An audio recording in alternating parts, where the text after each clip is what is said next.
You are looking at Julian's pronunciation guide, where we look at how to pronounce better some of the most mispronounced words in the world, like this other curious word. But how do you say what you're looking for today?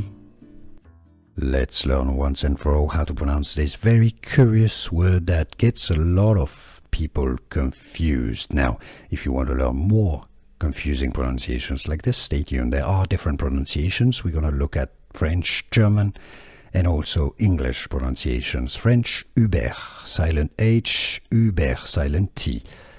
The German pronunciation, Hubert, Hubert, Hubert. In English, it's normally pronounced as Hubert.